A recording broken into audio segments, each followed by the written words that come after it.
Hello legal hustlers. In this video we will delve into the world of Indian political history. Indian Councils Act of 1892.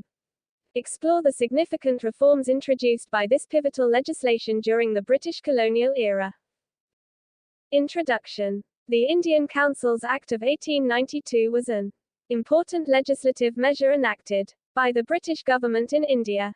It aimed to introduce some reforms in the governance of India and provide limited representation to Indians in the legislative process. The act was a significant step towards political empowerment of Indians in the colonial era.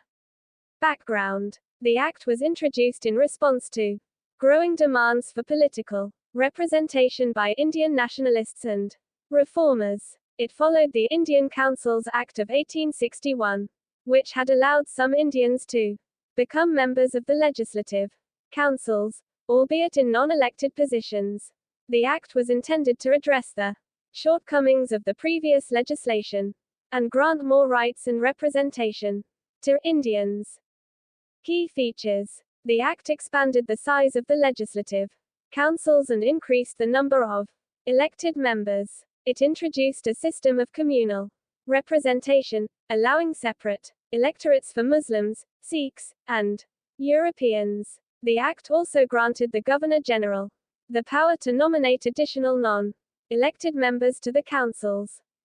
Provincial Councils. The act established provincial legislative councils in Bengal, Bombay, Madras, northwestern provinces, now Uttar Pradesh, Punjab, and Burma.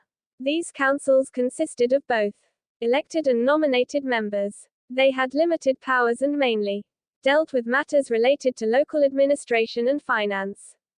Central Council. The Act also created a central legislative council in British India, which had more extensive powers than the provincial councils. The Central Council consisted of both elected and nominated members, including Indian representatives. The Governor-General served as the president of the council and had the power to veto any legislation.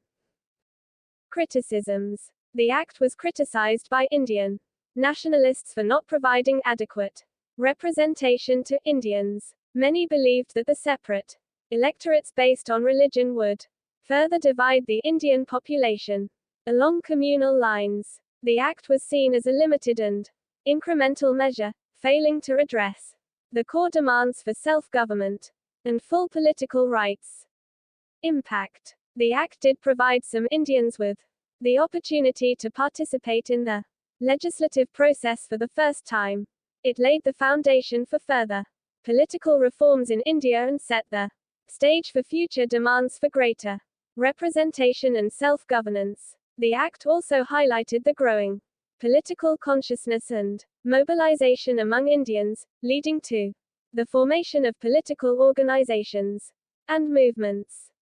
Conclusion. The Indian Councils Act of 1892 was a significant milestone in India's journey towards political empowerment. While it fell short of meeting all the aspirations of Indian nationalists, it marked a step forward in the direction of greater representation and political rights. The act laid the groundwork for future constitutional reforms that would eventually lead to India's independence.